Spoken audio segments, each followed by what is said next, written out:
Okay, this is the Professor, CBMD PhD, and today is Thursday, August 31st, 2023.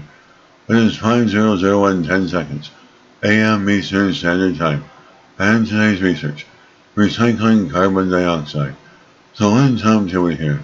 A new way to capture and recycle carbon dioxide from industrial emissions.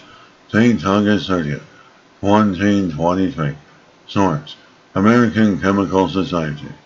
As carbon capture is a promising method to help slow climate change, with this approach, carbon dioxide, CO2 is trapped before it escapes into the atmosphere, but the process requires a large amount of energy and equipment. Now, researchers have designed a capture system using an electrical chemical cell that can easily grab and release CO2. The device operates at room temperature and requires less energy than conventional amine-based carbon capture systems. Many industries are turning to electrification to help curb carbon emissions, but this technique isn't feasible for all sectors. For example, CO2 is a natural byproduct of cement manufacture, thus a major contributor to emissions on its own. Excess gas can be trapped with carbon capture technologies, which typically rely on a means to help scrub the pollutant chemically bonding to it.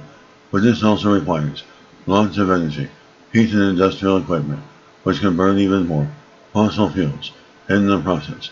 Carbon capture could itself be electrified by using electrical chemical cells, and these devices can be powered by renewable energy sources. The team first developed an electrical chemical cell that can both catch and release emitted carbon by swinging positively charged cations across a liquid amine dissolved in dimethyl sulfoxide. When the cell was discharged, a strong Lewis cation interacted with the carbamic acid, releasing CO2 and forming the carbamate amine. When the process was reversed and the cell charge, the cation was removed, and the cell could capture CO2 and reform the carbamic acid in the process.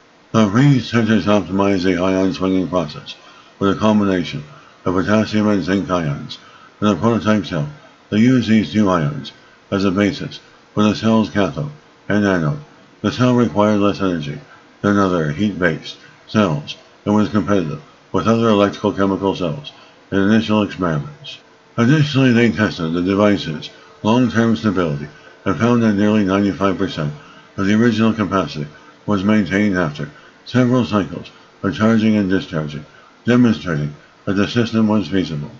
The researchers say that this work shows that an electrical chemical alternative is possible that could help make continuous CO2 capture release technologies more practical for industrial applications.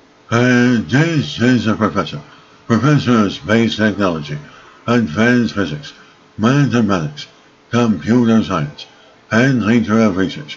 This video was created for educational purposes only. Hope you enjoyed listening. Until next time, have a great day.